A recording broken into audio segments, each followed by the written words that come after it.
Welcome to my channel, Starlight Sci-Fi.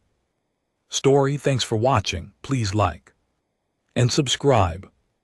Captain Ara Voss never expected to see the signal again, the emergency beacon from the lost colony of Tryon VII had not blinked for over a decade, buried under the radioactive storms that tore its surface apart, yet tonight as the first stars of the sector pierced the blackness, a faint pulse illuminated her ship's bridge, a pulse that carried both warning and promise. She leaned over the console, fingers brushing the holographic readouts, each one trembling under the stress of sudden activity. Her crew whispered quietly behind her, the soft hum of the ISS Titan's engines filling the silence. "It can't be real," muttered Lieutenant Soren, the youngest officer aboard. All didn't answer.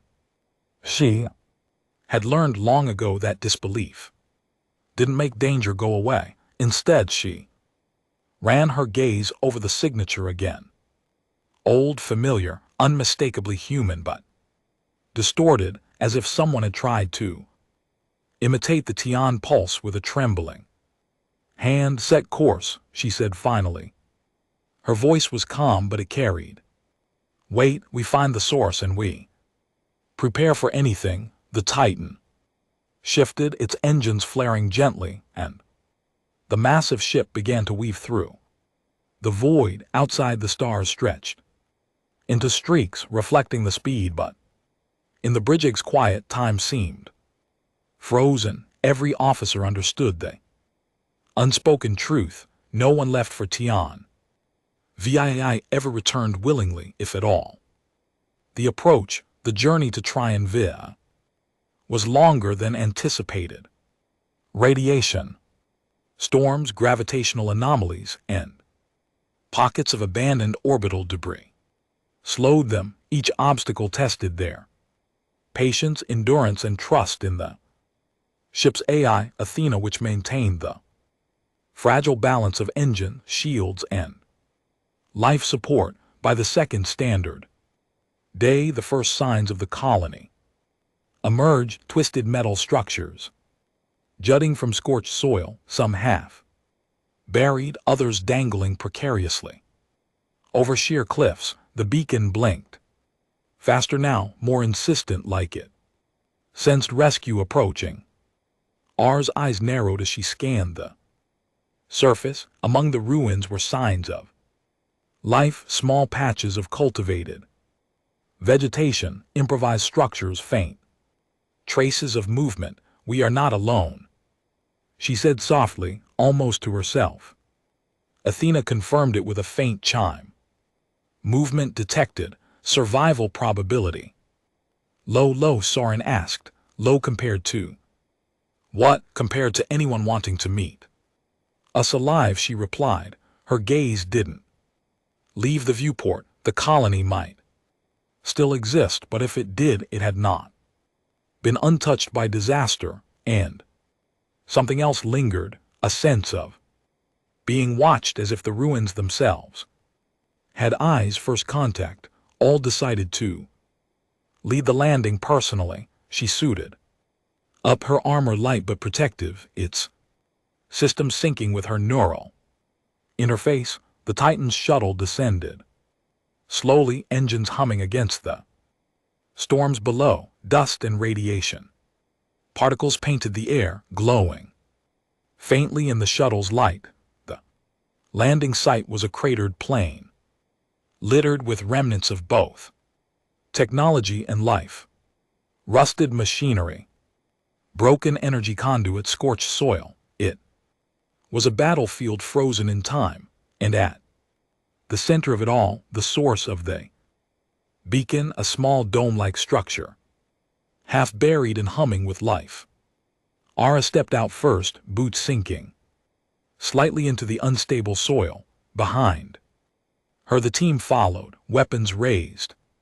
But at low alert, she approached the dome carefully, scanning for traps or life signs. The door was ancient, scratched with markings she didn't Recognize, yet it opened as she touched it, almost inviting her inside. Inside, the air was stale but breathable. Snort's lights flickered weakly along the walls. At first it seemed empty, but then a figure emerged. Not human, not entirely. Its skin shimmered faintly blue under the dome's weak lighting, and its eyes reflected the light like polished metal. It stepped forward unarmed, but its presence carried authority. "You shouldn't be here," it said in a voice that was melodic yet precise. "And yet, here we are," replied evenly. "I am Captain R. Voss of the ISS Titan." "We," responded to a distressed signal. "Who are you?" The figure hesitated, then bowed slightly. "I am Kale. I am what remains of the colony's guardians. You may call us caretakers." "Caretakers," Soren repeated quietly. Scanning the figure, Athena reported minimal hostility but significant unknown energy signatures. "Why have you sent a beacon now?" Ara asked. Kale's eyes glinted. "Because the darkness returns. Something that was contained now awakens." The word sent a chill through the landing party. Darkness, they realized, wasn't metaphorical. Outside the dome, the storm clouds over Tianvi roiled unnaturally, lightning flashing with a strange, almost magnetic hue. The revelation. Kale led them deeper into the dome, which opened into a larger cavern. Beneath the surface, here remnants of the original colony were preserved. Machines humming quietly, and walls etched with symbols that hinted at knowledge beyond human comprehension. "These are not just ruins," Kale said. "They are a warning." Ara examined one of the consoles.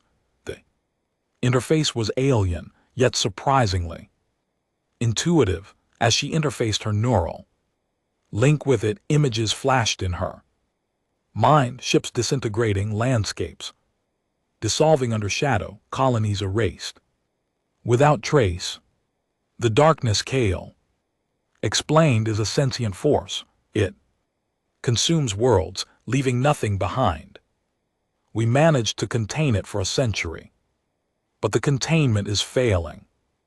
"And the beacon?" Ara asked. "It is a call for help," Kale said. "A last chance to stop it before it spreads beyond Tian." VIIA's stomach tightened. She had faced impossible odds before, survived campaigns others called suicidal, but this was a threat she couldn't quantify. Entire world civilizations, fleets, all could vanish before the sector even realized what was happening. Athena's voice interrupted her thoughts. "Warning: environmental instability. Increasing probability of survival. Outside dome critical." Ala turned to her team. "We don't leave until we understand this," she said. "We're staying, and we're stopping it." The first trial. Kale guided them to a chamber filled with glowing spheres, each suspended in anti-gravity fields. "These are the memory cores," Kale said. "They hold knowledge, experiences, and warnings. Only by connecting to them can you understand what you face." Approach the closest core. The moment her hand touched it, a surge of images, sounds, and sensations flooded her mind. Battles, annihilated worlds, screams of millions, and a creeping darkness that consumed light itself. She staggered, almost dropping to her knees. "Focus," Kale said. "You cannot fight it if your mind fractures." Her neural link struggled against the sensory overload, but she forced herself to see patterns, to see weaknesses, to see what the darkness was. It was not just energy, it was adaptation, evolution, intent. It learned from attacks, from containment, from fear, and it has learned too much. Kale said softly, If it escapes this planet, no fleet, no army will hold it. All exhaled slowly, trying to steady herself. Then we need a plan, she said. We need to contain it again. Kale nodded. Yes, but you are human. That gives you a perspective my people never had. You see choices, not just probabilities. R smiled faintly. Then I guess it's lucky we're here. The warning hours later, after interfacing with multiple cores, the team began to understand the scale of the threat. Tianvii had been a research hub, a secret line of defense against cosmic forces beyond normal comprehension. The darkness had been imprisoned in a containment field until someone tried to harness it as a weapon. That attempt had failed, leaving only Kale and the remaining guardians to maintain a fragile seal. Outside, the storm intensified. Lightning struck the dome, cracking walls and sending tremors through the soil. Athena reported rising energy readings unknown in scale, fluctuating in a pattern almost deliberate. This isn't just a storm, Ara said. It's testing us. It knows we're here. Kale's eyes darkened. Yes, and it will not stop until it consumes or escapes. The containment is weakening faster than expected. R knew what that meant. They had less than a standard day to secure the field, or the darkness would spread into the sector. Her mind raced through options, strategies, contingencies, but nothing seemed enough. Yet she had survived impossible odds before. She would survive this too, not just for herself, but for every life that might depend on her decisions. She turned to her team. We hold the field, we rebuild what we can, and we fight in any way we must. The sector doesn't know it yet, but it will survive because we are here. Kale studied her, then inclined his head. You are brave and human. That is exactly what we need. The dome shuddered violently, sending dust and debris falling. Outside, the storm's eye formed a black void surrounded by electric fury. The darkness was aware, and it was hungry. R squared her shoulders, then let it clear's throat come. The Titan shuddered slightly in orbit above, systems monitoring the planet. Down below, Captain Aller Voss and her crew prepared for a battle unlike any other. A battle not of fleets or weapons, but of will, ingenuity, and the unpredictable power of humanity itself. And somewhere deep inside Tianville, the darkness waited, patient, intelligent, and calculating for the humans to make their first move. Captain Arvas stood at the edge of the dome's central chamber, the air thick with static energy and the faint scent of ozone. The storm outside raged with an intensity that made the ground tremble beneath her boots. Athena's voice cut through the tension, calm but urgent. Athena, energy spikes in containment field, critical probability of breach in 6 standard hours. Didn't flinch. She had faced impossible odds before. Entire fleets had fallen, planets had burned, but she had survived. Now survival meant more than protecting herself. It meant protecting every world that would come after Tian. Romans 6 if they failed. Kale, she said, turning to the shimmering blue figure, what exactly do we need to do to hold it? The containment, it's failing faster than your projections.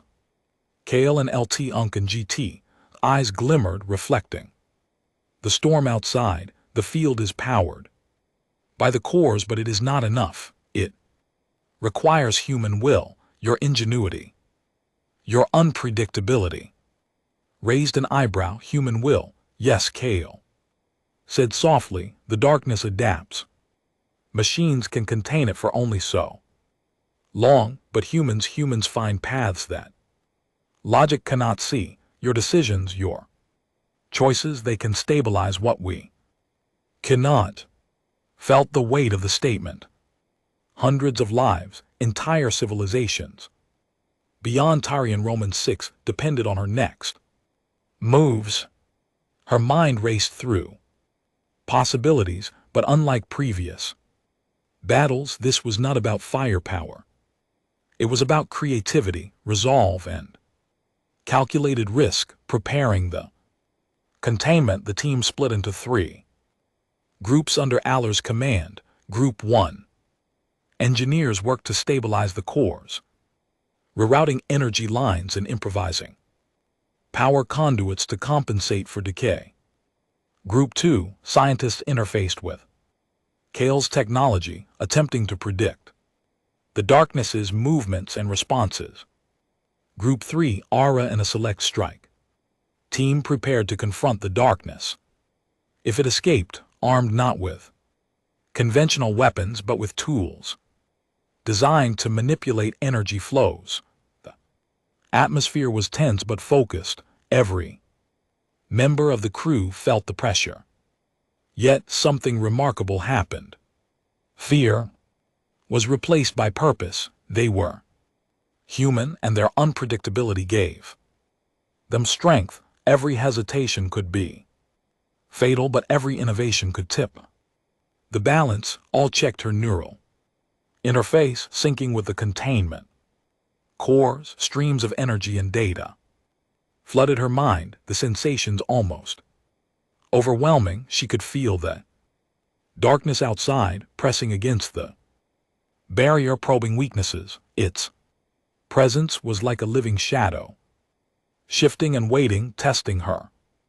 "Everyone ready?" she asked. The team nodded. "Then we hold it and we remind the universe why humans survive." Darkness strikes. The first wave of attack came as a pulse of energy that shattered the dome's protective shields. Sparks rained down, machinery groaned, and the lights flickered violently. Athena's voice remained calm but urgent. "Athena, containment integrity 78%. External energy fluctuation increasing exponentially." Ours team worked frantically, adjusting conduits and stabilizing cores, but the darkness was intelligent. It learned from every attempt, adapting faster than any algorithm. Suddenly, one of the floating cores destabilized. Energy arcs jumped dangerously close to the team.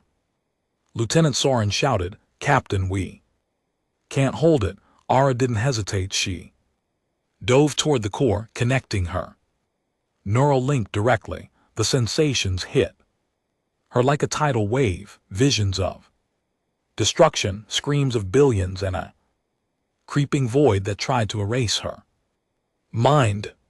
But she forced herself to focus, drawing on every experience of combat, survival, and human ingenuity she had ever known. "Think," she shouted. Internally, not as a soldier, as a human. She reached into the pattern, seeing where the darkness overextended, where it hesitated, where it could be outmaneuvered. With a precise neural command, she arrowed energy, stabilizing the core just as the pulse would have destroyed it. Sparks fizzled, and the first real victory rang through the chamber. Kale and LT Unk and GT eyes glimmered brighter. "You understand," they said. "You see the gaps." Didn't respond verbally. There was no time. Human ingenuity. For the next standard hours, the Titan crew worked tirelessly.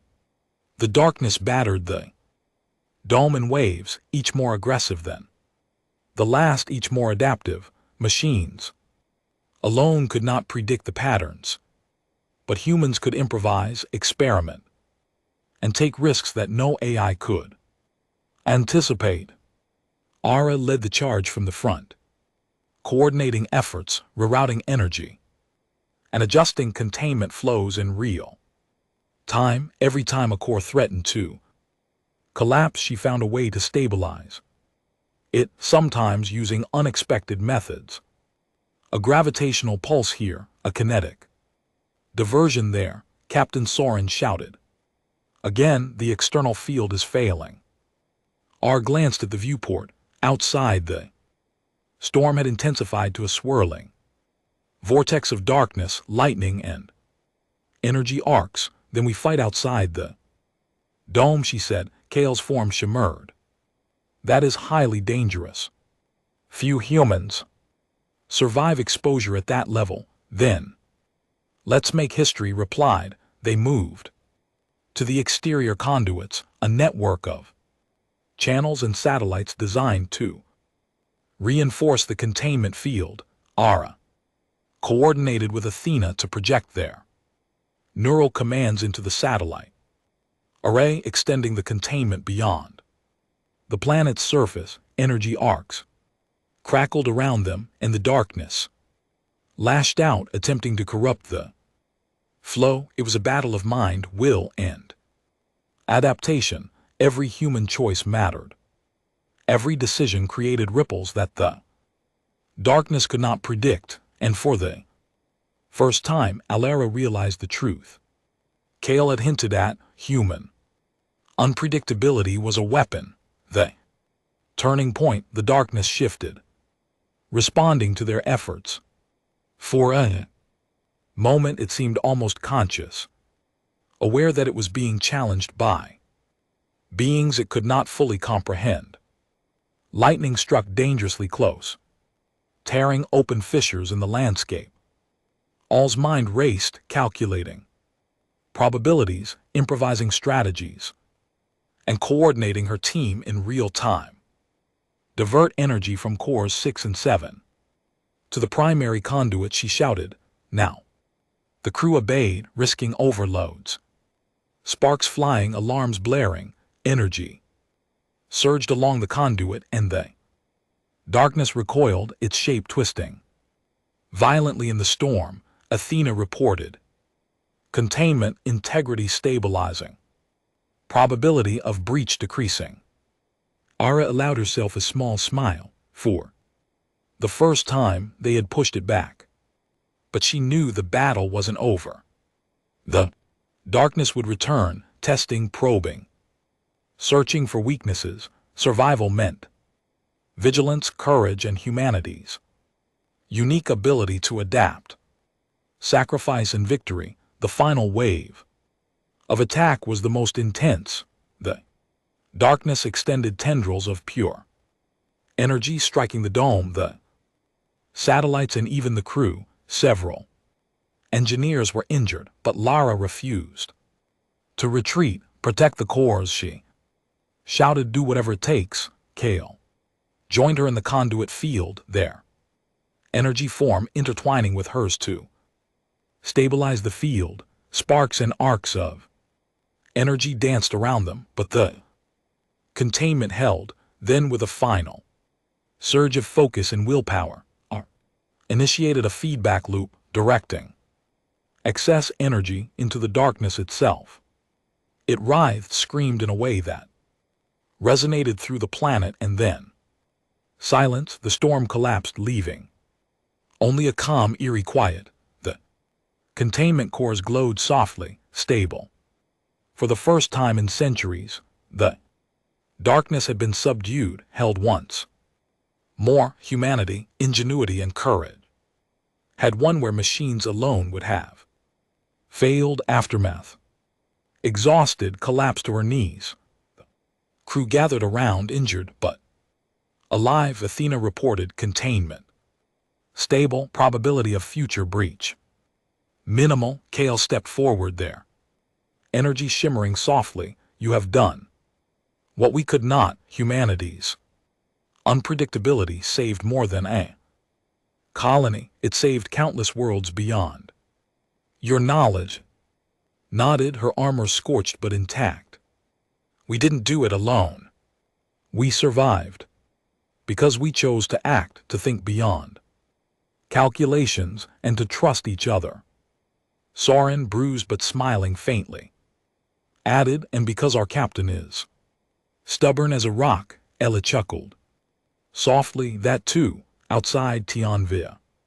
Skis cleared, the storms dissipated, leaving a calm night under countless stars. The planet had been scarred, but life had survived. Humanity had survived. Kale bowed once more. You will be remembered not as soldiers, but as beings who chose ingenuity, courage, and willpower over certainty. That is your legacy. Ara looked at the horizon, at the battered but intact colony, at her team, and at Kale. She realized something profound. Survival was more than endurance. It was creativity, adaptability, and the refusal to accept impossibility.